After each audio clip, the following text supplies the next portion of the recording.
and it doesn't really matter where you're sitting because you'll end up getting up to move around to get into it's fine.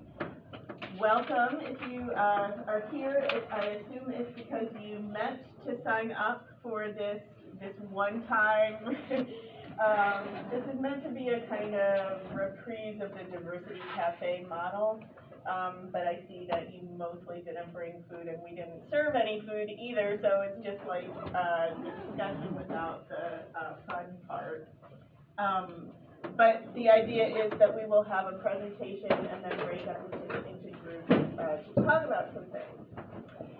The subject today, and oh, I'm sorry, I forgot about like all the logistics. There is a sign-up sheet going around. Please put your name on it, because unless I know you, I won't know that you're here unless you put your name on that. So you can't email me later and say, sorry, I was there, like your name needs to be on the sign-up sheet. Second, going by the sign-up sheet and by the registration Google thing that you filled out, I will go check if you are enrolled in CE 101 or CE 102 already, and I'll do whatever needs to happen, because that's kind of chaotic. You may already realize from just your own individual portal. Sometimes people are just like enrolling in the wrong one, whatever. There shouldn't be any problem or reason why you can't submit a reflection before the end of this semester for this event that's in this semester. So there's no confusion about that. You're going to be enrolled in CE 101 or 102 for this semester. And I'll check in the portal and see like if you already enrolled in one of them and it's because of a certain class or something, I'll fix it, it'll all be fine. We're going to have the event. Following the event, and before the end of the semester, you need to go into the Canvas course shell for the Integratus Learning Portfolio. You're looking a little blank. Do you recognize that that's a thing? Do you see it on Canvas?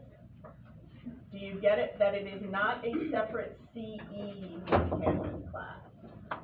That it is called the Integratus Learning Portfolio.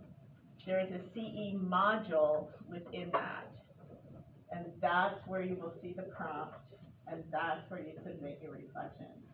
I know that most of you guys, if you're juniors or seniors, you've been like in an age of transition for the entire time that you've been here, and it's been a pandemic and everything else, but you know, we are doing something different in Canvas than we did in Blackboard, and that's part of the confusion. Blackboard did have a separate CE course, but on the move to Canvas, they set it up this way. So it's a module within the Integratus Learning Portfolio. So you'll just respond to the prompt that's there for either CE 101 or 102, whichever one you need to do.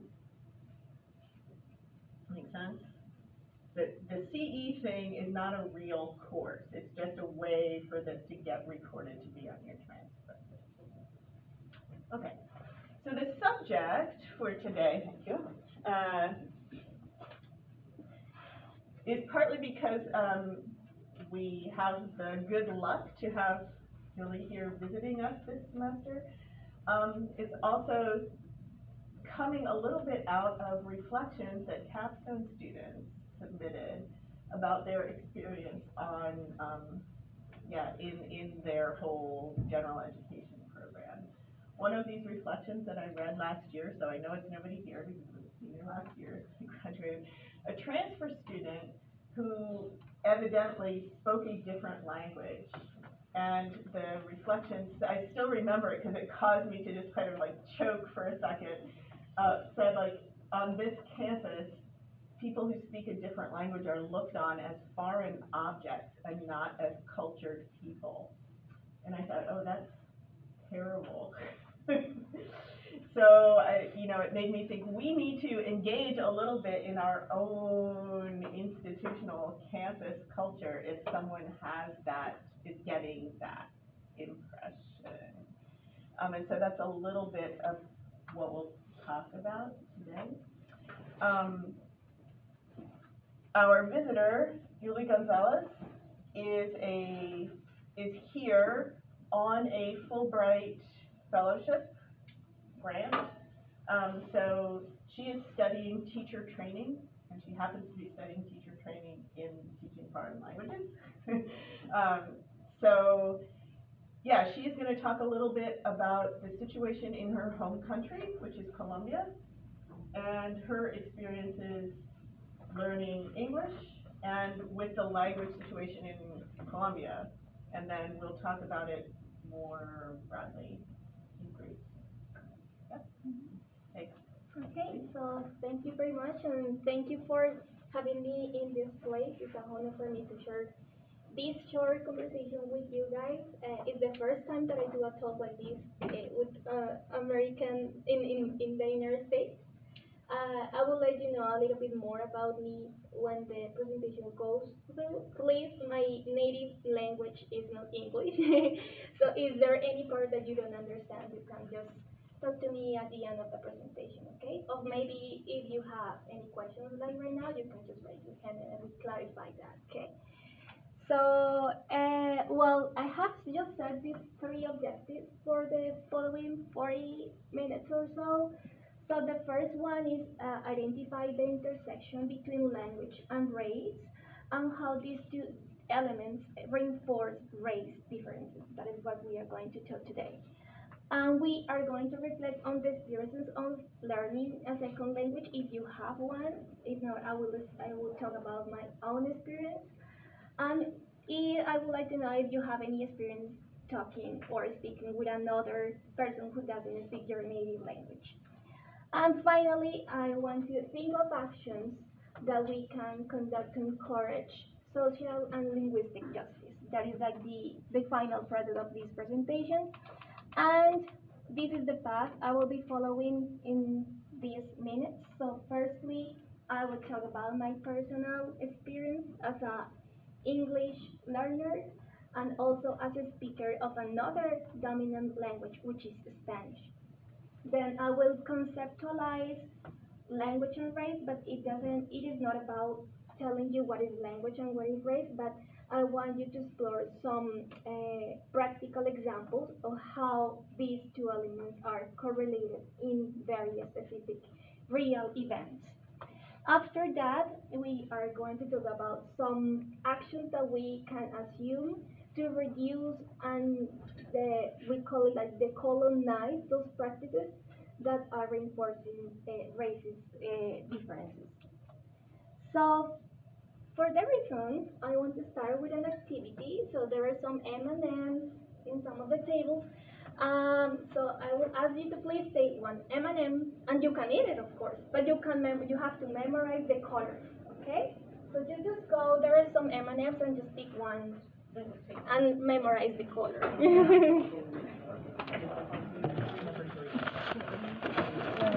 Describe one. I don't know. How do you feel about it? Okay. You can just pass it. You don't have to eat it.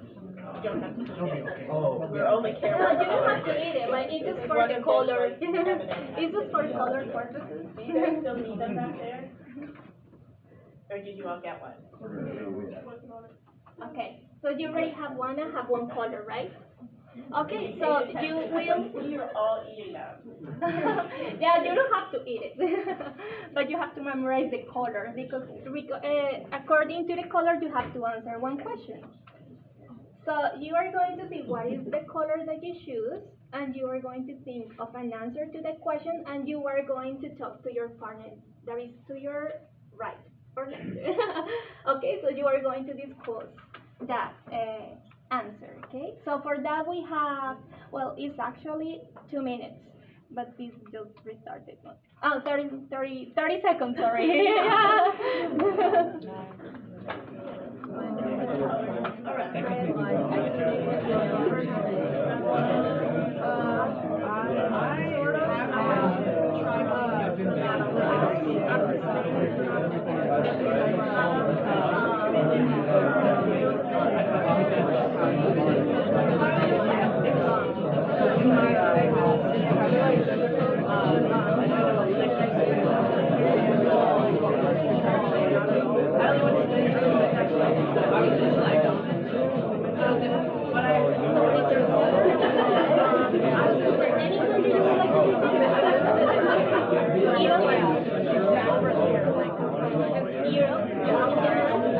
about you, that one?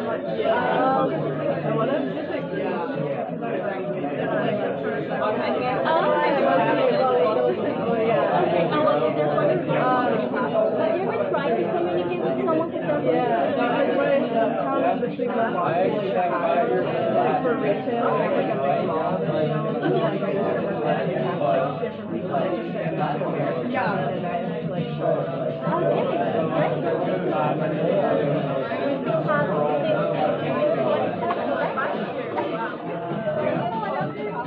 Brown. I was the twins there, and I don't speak English. It's taken 5 years to figure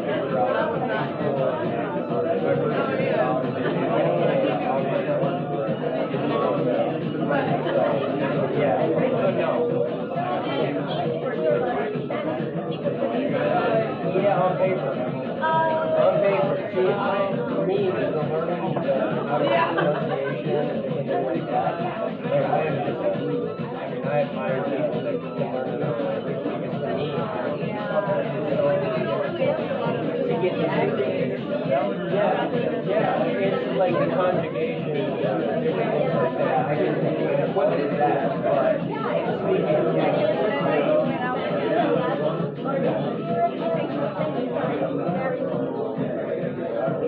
Okay, I think this reset. So how was it?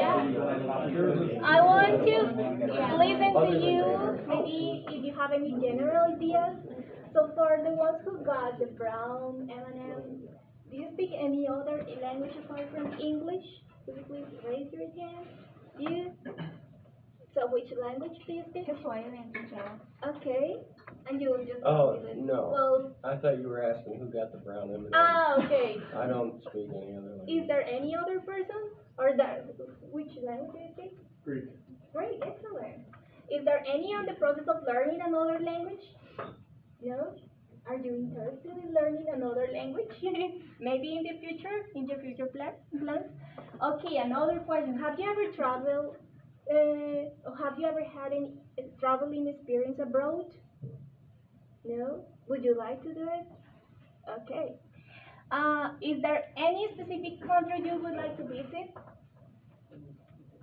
For example, I would like to go to South America. I mean, my country is South America, but I would like to go southern. What about you? Like maybe Europe? Greece? Kind of? Okay. Does anyone in your family speak a non-dominant language? No, just English or maybe Spanish? No? Is there any language that you would like to learn? You? I'm wanting to learn Mandarin. Mandarin, wow, that is difficult. Okay. And have you ever tried to communicate with someone who does not speak your native language? Yeah, Yeah, and how is it? How do you do it? it can be very difficult, but I try to, because it was when I used to work at a mall, I would get like Portuguese or Italian speakers, and I speak Spanish, so I was trying to like connect words that somewhat made sense, even English, just like Latin root words that we could find. But it's just hard, period. Yeah, it's really hard. Is there any other experience that you would like to talk? Okay, so we will continue. It was just like a nice breaking exercise. And then I will talk about me. I will talk about my experience as an English learner and my experience as a speaker of Spanish. So I will talk about my locus of enunciation. I don't know, have you ever heard about that term, locus of enunciation?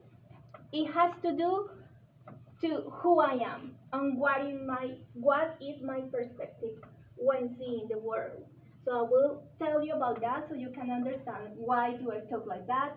And this is the basis of how I feel, or how I conduct my knowledge, and how I conduct the perspective of the world, of the entire world. So as you see, it's a matter of perspective. Maybe my perspective is this one, but your perspective is this one. It depends of many things. So first I will talk about the things that are related to race. So something that you can say is that, okay, so physically I look like a Latin, I'm labeled as a Latin, I'm from Colombia, and from just the fact of being Latin, there is a lot of meaning behind. I don't know if maybe I will just explain you with an example. But for example, when I have traveled abroad, when they just see my passport and they see me and they see that I am Latin and from Colombia, they just relate that to the drug trafficking history that we have in our country, even though I don't have anything to do with that. So there is a lot of meaning behind just the fact of having some physical characteristics. But my locus of enunciation is more beyond that. My locus of enunciation has to do with where I was born, and I will show you a little bit about this. So maybe if you don't know, I was born in Colombia. I'm from the capital, and the capital of Colombia is Bogota. We have around 7,000 people living in Bogota. It has around 100 universities and around universities and college. We have a public transportation. We don't have train. Well, there are many things behind. So I was born and raised there. My family is also from the capital, but there is also a rural part of Colombia that is far, far away from Bogota. And the rural perception of Colombia is very different to the rural perception that you have here. So I was just watching on some paintings that are over there. I think it is pretty much how Colombia is.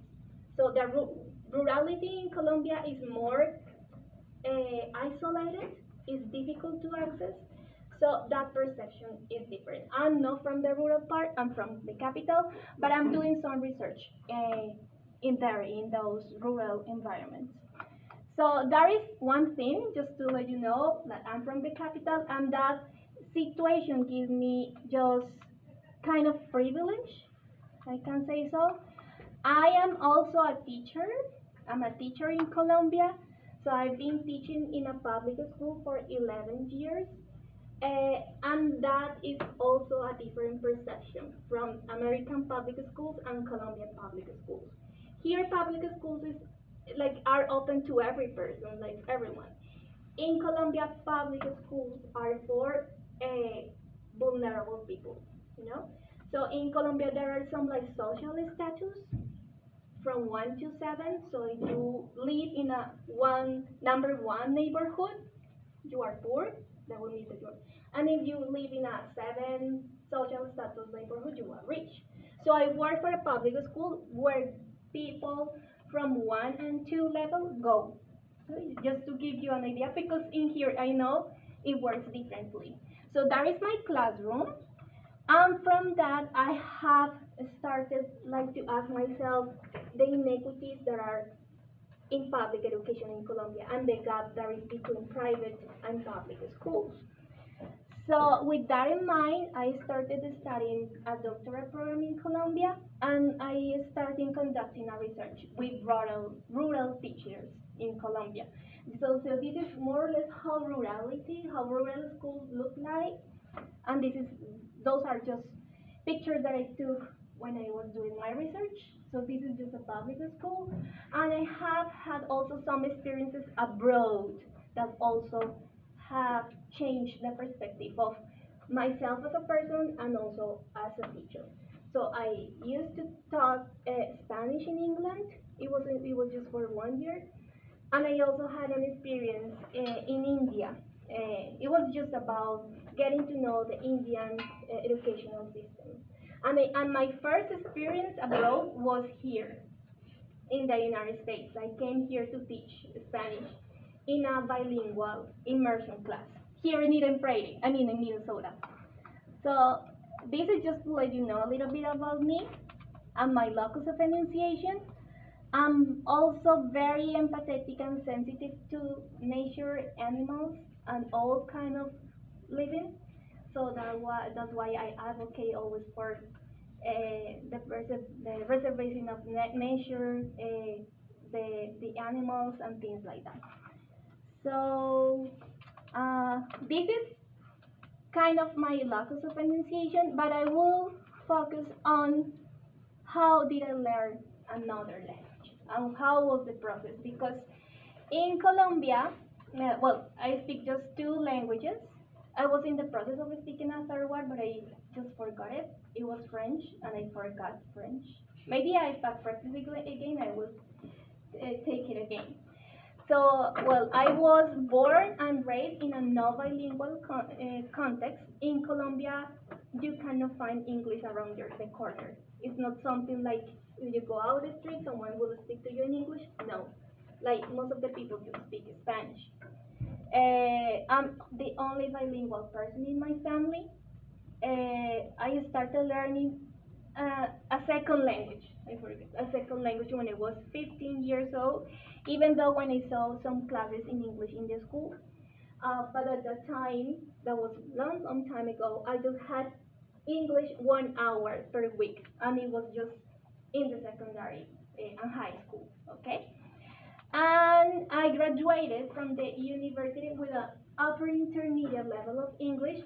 And I want you to keep in mind this word because I will tell you about that and how what is the meaning beyond that level of upper intermediate English level. So this is more or less my process of learning a second language.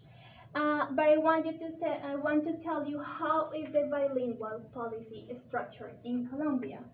So even though we have 65 indigenous languages in Colombia, and there are some other languages, which is the Creole, which is a combination of Spanish and English, basically. And there are other languages, which in total are like 80, but those languages are spoken just by minoritized groups, okay? Just for like 4.4% of the whole population. And even though that part, the bilingual language policy in Colombia is centered just in English. So they are just considering actions for Colombia to be a bilingual country. And they are not taking into account the other people that are bilingual and they live in Colombia, they are not taking into account that kind of bilingualism. English in Colombia is a mandatory subject for elementary, secondary, high school, college, and university.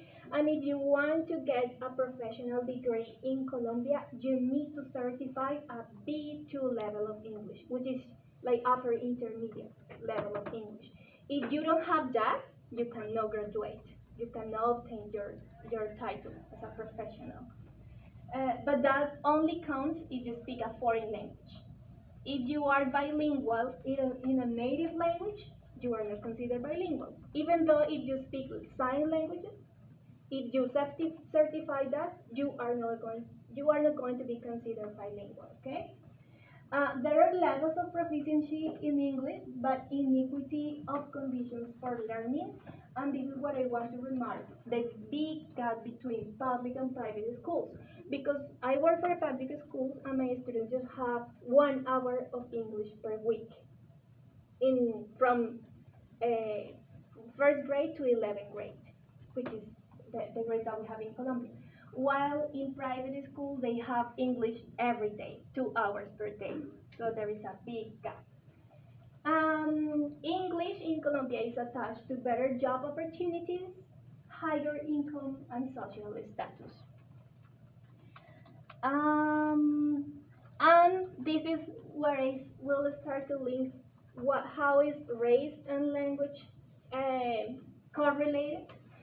So we still think on ideas of white supremacy when thinking English as an hegemonic language. So when in Colombia is measured your level in English, we follow the standards of the Common European framework. I don't know if you are familiar with this. So I will show you. So this is everything comes from Europe, and they say that you can have a beginner level of English, a basic, a pre-intermediate, intermediate, and advanced.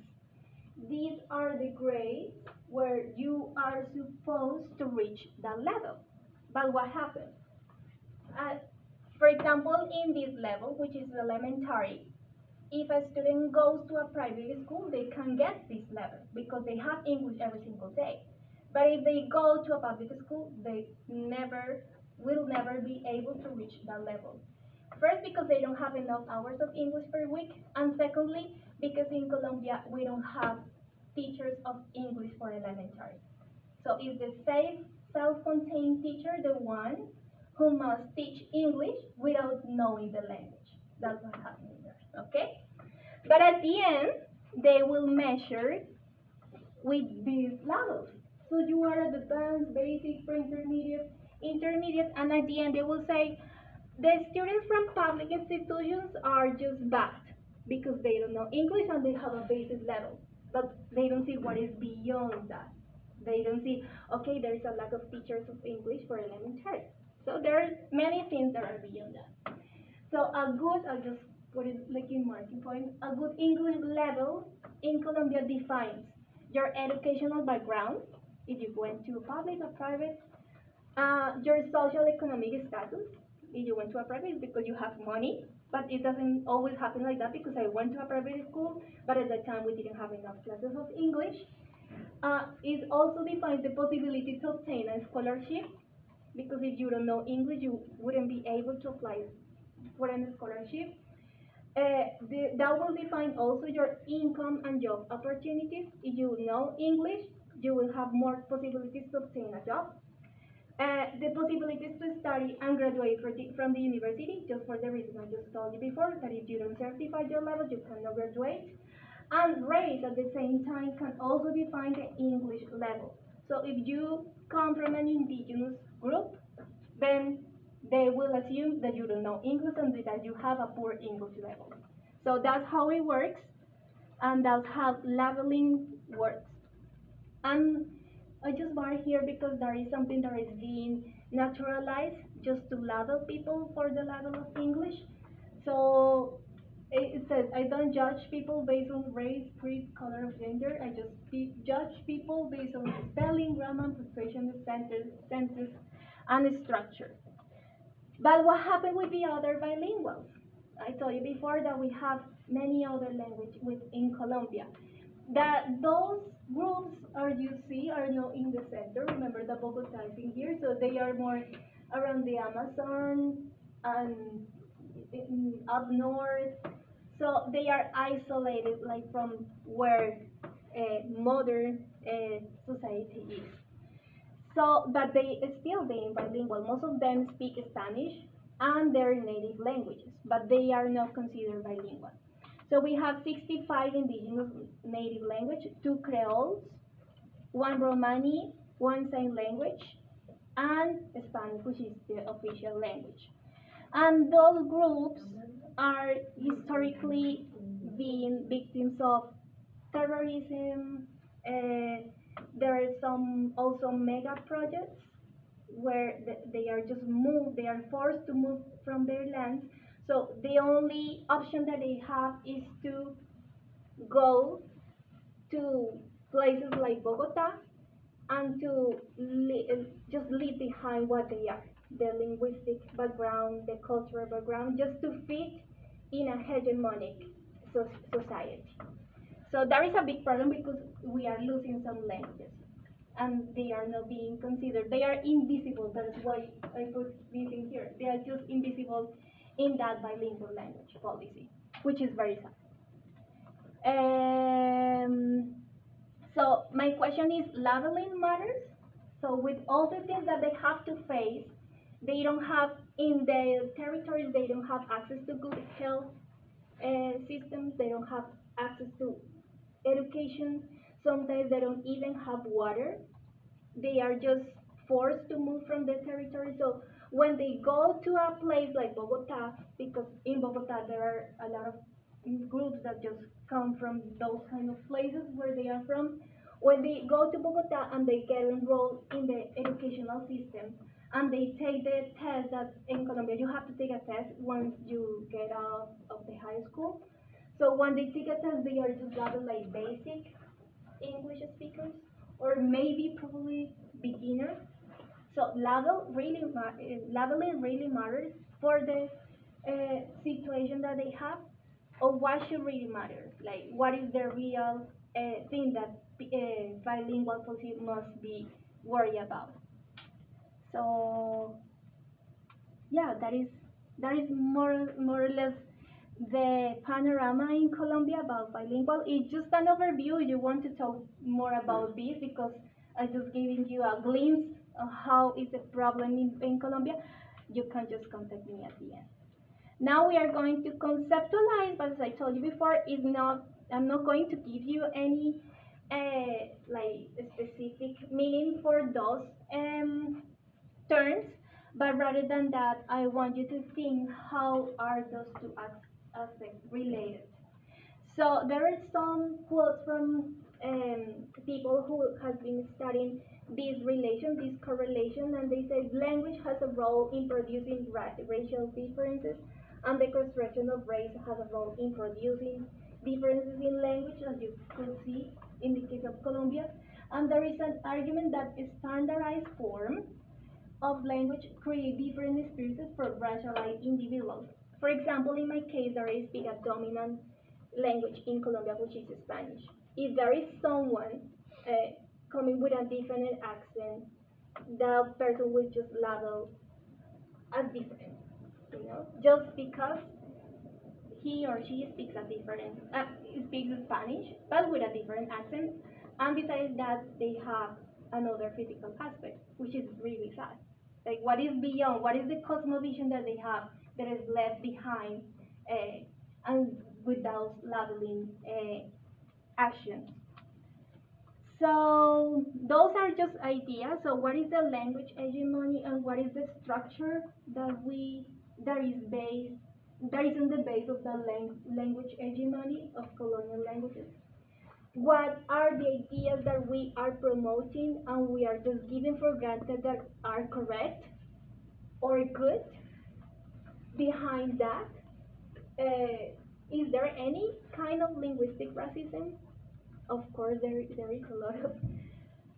What is behind multiple levels, like with beginner, pre-intermediate, and then I will show you other kind of levels that are being implemented here in the States. All these conducted linguistic and social injustice especially for vulnerable people, and we need to think of how we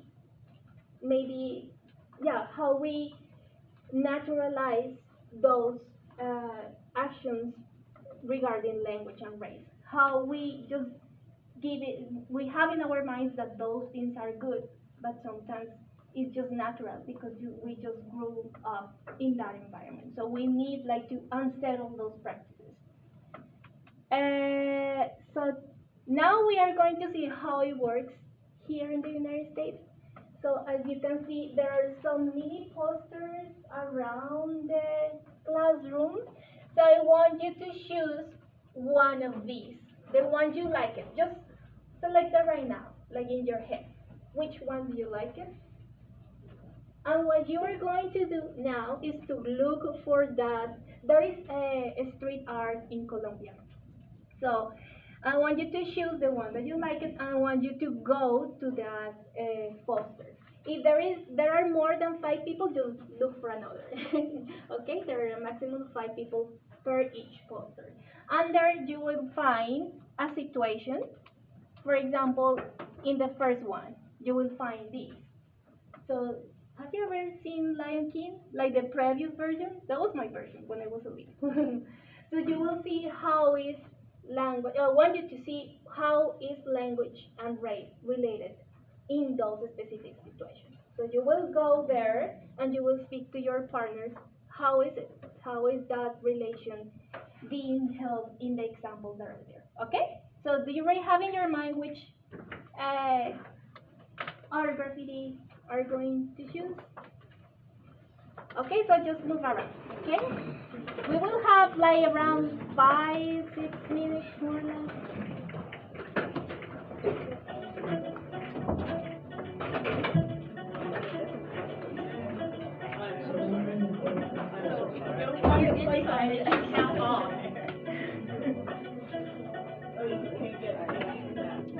Yeah, I could only make one more.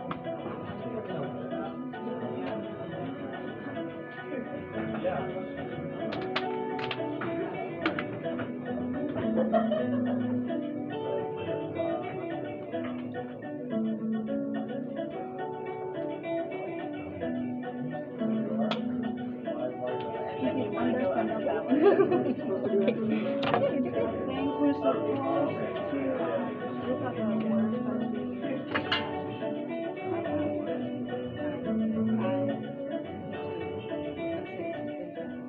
so we're just yeah, so like with this one, That nonverbal description is ridiculous, right?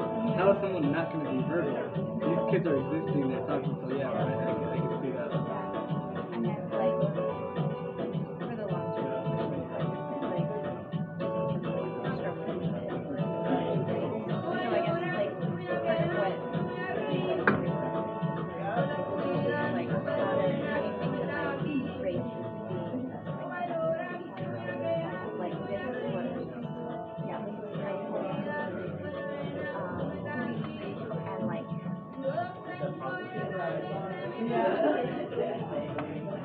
if you had like English like or people for like their native language was English or English, so like working in church for them That'd be a whole different yeah. little Susie struggling, right? Yeah, not like let's make up a term that we can say. Yeah.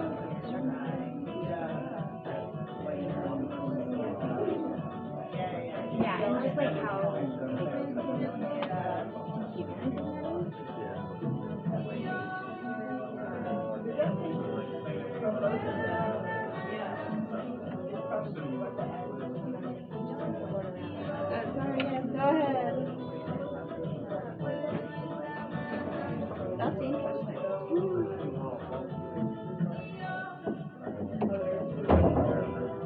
And it's like, it's the educators themselves, right? Because I'm assuming most of these kids are Spanish speaking first, and then English being their second language. Like that's, in Guys, of I itself, forgot to that's mention so hard that to you learn, have right? to When you're a design child, like a your parents leader are most likely that is helping you going because to they have their own present things to deal with. the So again, you're like judging a child for not being able to pick up things quickly, which is crazy.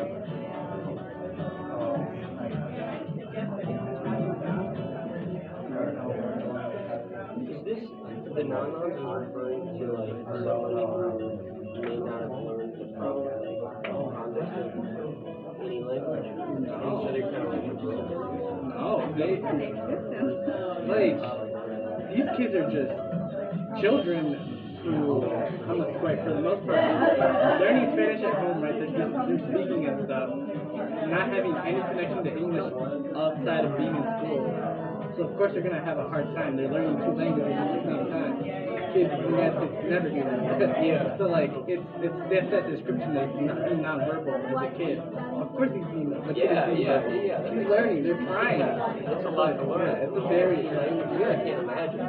so it's like it's a very derogatory way to be like, oh, these are not. I also think that there needs to be like an honest conversation about somebody with bilingual. That is so like insane to me.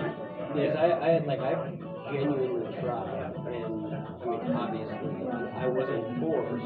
There's a difference. But I think like being able to speak two languages is the most impressive form of because I read an article, it was like a TikTok, and like how the brain, like if you're given information, how you interpret the words, it like goes through more filters. Yeah. But the understanding that you understand it better than someone who's not bilingual, it just takes that little bit of processing.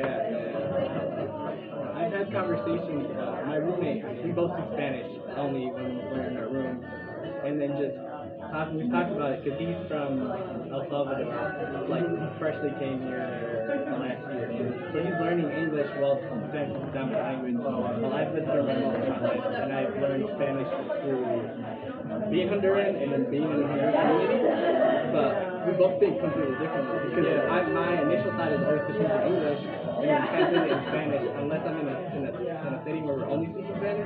Then I don't have to do that anymore. It's like we were just talking about how just crazy that is, and that people don't like in the United States. So like how you think is also very relative to context. Exactly. Like I mean, even in your mind, that's crazy. That's interesting. So like it's just weird, or not weird. Over the course of history, humans have needed to speak multiple languages just to be able to communicate with each other. So it's an odd historical moment for the U.S., at least like the last 150 years, to Yeah. to exclude all other languages but English. Yeah. And it's made like a culture where people just know one language. And that, like, right, you can see how this causes a lot of problems. Yeah. Yeah.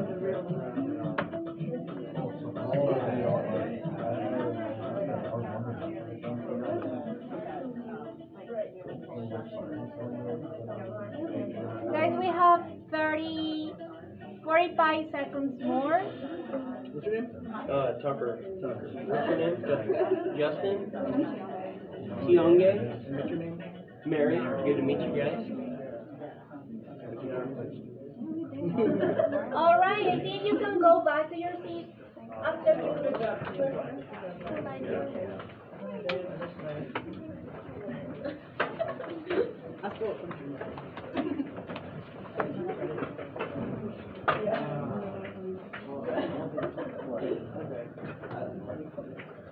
How was it?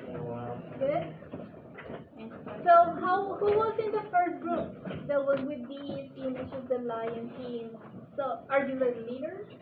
Yeah. The representative? Yeah, I'm the Okay, leader. so which conclusion did you got from the conversation with your partner? So we kind of just like, so Lion King, obviously, like Great American Kids movie and stuff. So we kind of just talked about the different characters and how they're portrayed in the movie, and you know their accents and how you know what their role is in the movie. And we just kind of talked about everything that was basically out there, and we just kind of looked at it from different perspectives and never really realized any hidden meanings behind this or something like that. It's just kind of all we talked about pretty much. And it is just the fact of seeing that how through a movie they can just naturalize correct actions or good behaviors that corresponds to a specific race, to a specific race. So thank you. Who was in the second one, which is this one, about are you the representative? Yeah, Okay. so we talked about it's Colombia's first black vice president, and it's also their first woman as well, I think.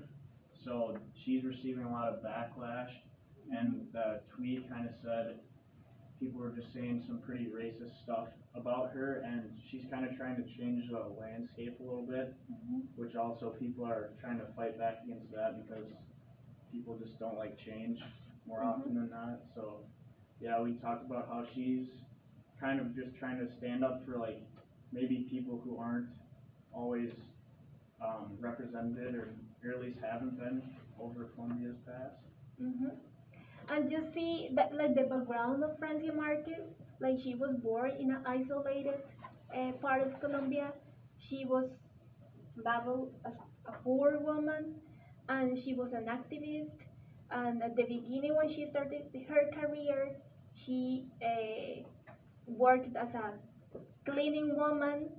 That is something that is like bad. I mean, not bad, but you know, like related to your social status. That is something that how come a woman like her could become vice president. So I think that is more about that. Like some people, they just don't realize how important is that a person like that just comes from a very vulnerable context could get to get the vice president in Colombia. And she has used an inclusive language in Spanish that involves like all people that is being forgotten in the policy. And for that reason, she is being criticized, and she has been the spot of a lot of racist actions just because of that. But what I was telling them is, what if that inclusive language comes from another person, from a white person, from a person from for example, from the capital? So the perspective will be different. Okay. So who got this one? Oh. So I can speak for us. Mhm. It was just showing a tweet about how Princess Charlotte already speaks 2 languages at 2 years old, and kind of like giving her praise and like credit, like she did this incredible thing. But it's just kind of ironic thinking of like the monarch's treatment of minorities, as well as a lot of people do that all the time, not like as like a thing out of necessity and for wanting to improve their situation. So it's just kind of, by putting her on a pedestal, you're kind of ignoring all those people that have to do it, and you're kind of making her seem like she's doing something special when it's not as special as these people would think. They just think that because they don't see that a lot. Exactly. Again, it's a matter of perspective.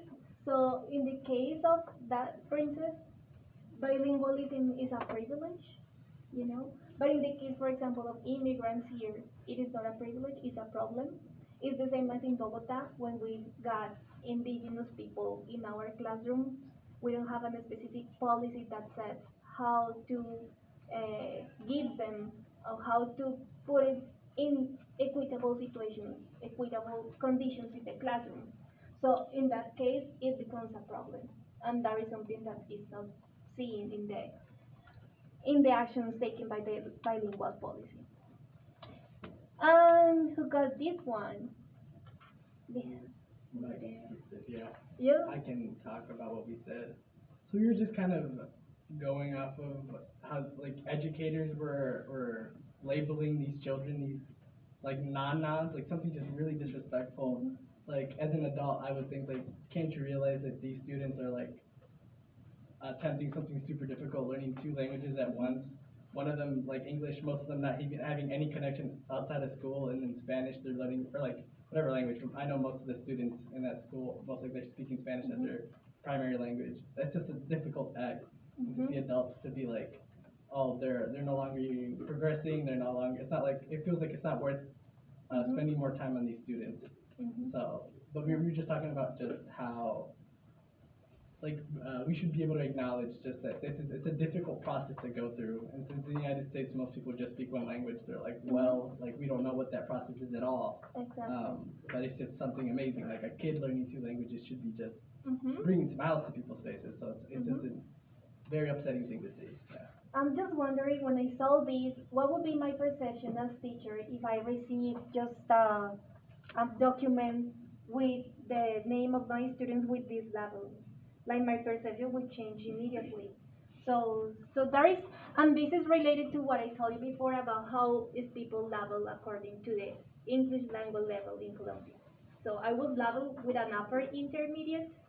So what is behind that leveling? What is behind someone who has A1 level? So what is behind that? It's not just the fact of having that language, because people tend to show, I'm talking about my experience, to show off the English language level, but what happened with the ones who doesn't have that English language level and they're level like that?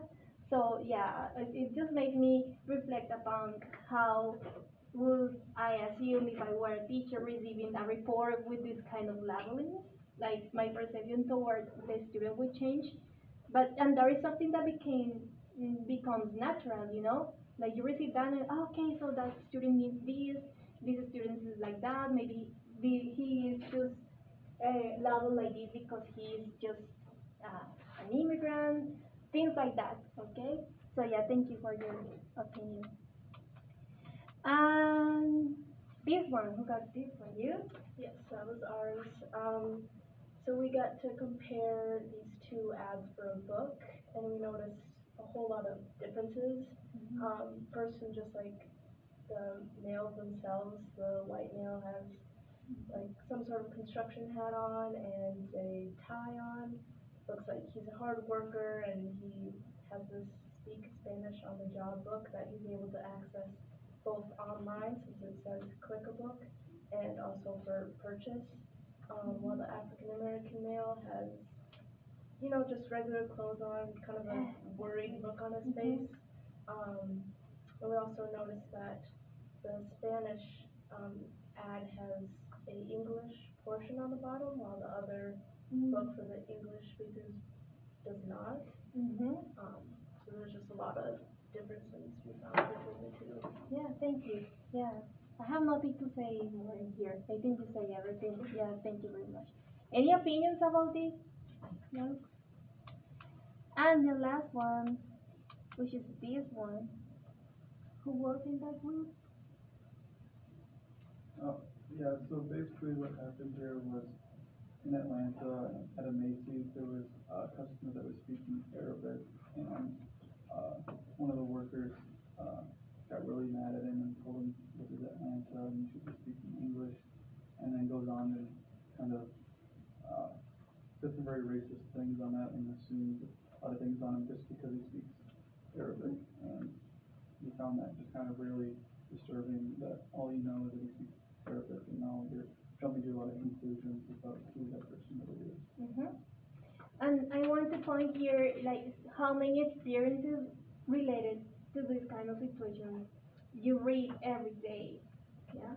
And things that maybe you read and you find in the media, but have you ever talked to someone who is just struggling with speaking in English? I was just telling you one experience that I have. I just talked to Caroline.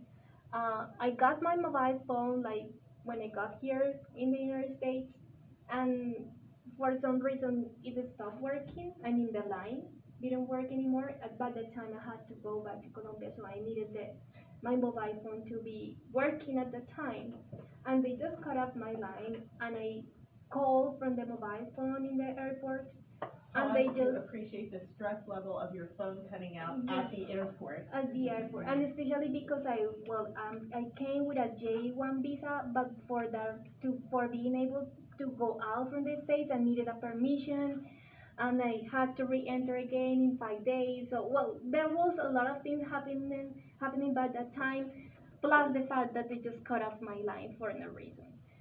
So before traveling to Colombia at the airport, I tried to communicate with the line, with the, how do you call that? Like the company, The phone company. and they hung up the phone 4 times just by listening to my accent. So I did 5 times. I just have almost like to beg for not to hang up the phone because I needed the phone. I needed. But that time I also had a problem with my credit card, like no, with my debit card. Like everything was against me. I just needed the phone. So I just called, and I called once, and they didn't even. They just say hello. Well, I explained the problem that I have, and just hang up. And I was like, seriously? I cannot believe that. So at the fifth time, I just have to speak slowly. So then maybe it's my accent. What is that? And I have to beg, basically, for them to hang up the phone. So if this is just for you to know, like the other side, like the other face, it's not only that, okay, you speak a language and you do it well, but what if you don't understand? What if that person is going through a problem, like for example, like me at the time that I needed the phone at the time. I didn't have money because my debit card was locked, so I needed to go to the bank, but I didn't have a phone. I needed to receive a call. Well, there were many things and the stressing situation, and that is just a situation. Like how many situations are of people facing and struggling just because of the fact that they don't speak proper or standardized English, you know? So that is just to make a reflection. Maybe when you find someone having problems and getting into trouble just because of the fact of not having enough competence in English, just help them and be more empathetic. Like that is the point I want to get here. And yeah, so we are approaching just to the end of our presentation. So in all that we mentioned and that we saw in the posters, that what can we see? Like what is I share with you my locus of enunciation. I hope that you got it. Like what is that? So I want you to think, what is your locus of enunciation? What are your privilege? What is the base from where you are setting your feelings, your thoughts, your empathetic actions? So I would just want you to think about that, and maybe I want you to place in one of these stages. So the idea that we become more than empathetic, that we try to understand other people, locus of enunciation.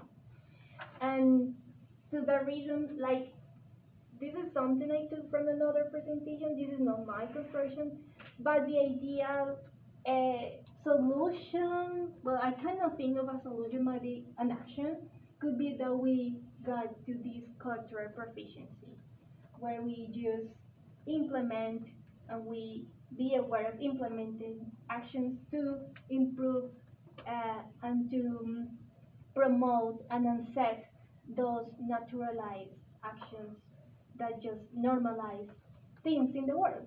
Like just for example saying that something is good, something is bad, this English is good, this English is bad. Because in Colombia, well, the idea that we have of English is the standard one. So if you speak another variety of English, then you wouldn't be competitive. So that is happening here as well. So how those ideas just set your idea of a person, of a community, or maybe of a country. So this is just the final thing. Like identify, just make that reflection on you. Maybe reflect on some situations that you maybe have faced. Sometimes we don't realize that, or maybe that we are doing wrong until the moment that we speak with someone that is going through a process. I will tell you another experience. just to, just because I think that sometimes you just do normal things until someone tells you that that is not normal. The same day when I was with the problem on my phone, I was traveling to the airport, and there was a man who took me to the airport, and the man just asked me, so you are Latin? And I said, yes, I'm from Colombia. Oh, from Colombia. So you know how is the he told me a word, well, a word for wheat. So you would know how is it? And I was like what is the relation like between I'm Colombian and the wheat trafficking thing? Like for me that is very offensive, but I wasn't able to tell him that for me and maybe for any other person traveling from Colombia that is offensive, because behind the drug trafficking work there is a lot of there is an historical background and violent background. So so it is not funny for me, it is not a joke, but I wasn't able to tell him that it wasn't a joke for me. So there is something that I just thought that maybe if I should tell him that it wasn't like a good job, he would have stopped. So those are the actions that you have to take, that the actions that you have to, yeah, to take to promote that kind of understanding of your position. Yeah, it's just I have many experiences, but I'm just telling you some of them. So the idea is after this, you identify, you reflect on your own experiences. Maybe you consider if you consider traveling abroad, uh, or maybe if you hear you are with another person from a foreign country, I encourage you to talk to that person and to know that those other perspectives. And this is for part of reading, and that's it. This is my email. I don't know if you have any thoughts. I will really appreciate, I will say, give you this just to give me your idea of this presentation, if you like it, if you dislike it, if there is something that you would like to communicate to me. This is just for me, okay? If you want to do it. And yeah, so thank you. Thank you so much for the, I don't know if, Carla, you have something to say? No, did everyone put your name on here that you attended?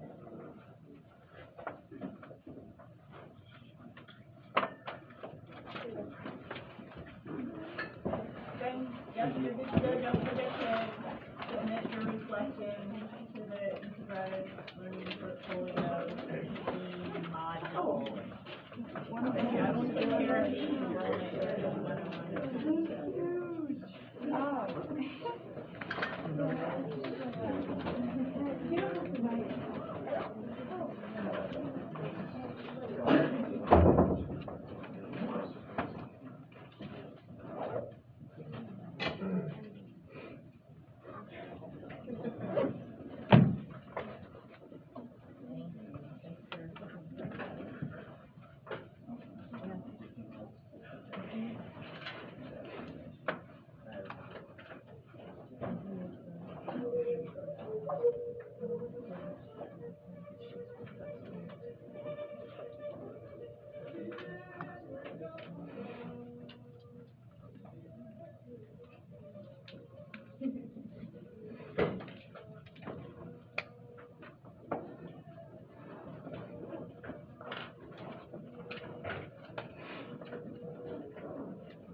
you can just leave your paper to stick on the table and then I will pick it up.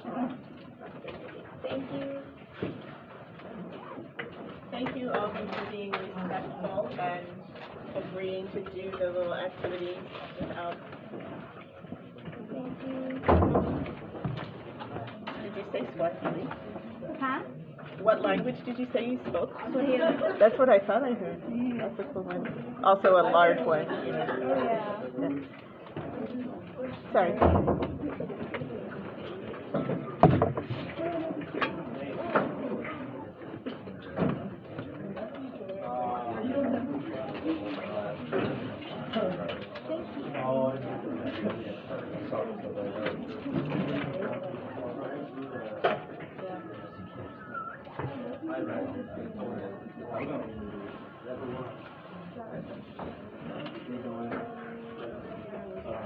I think I'm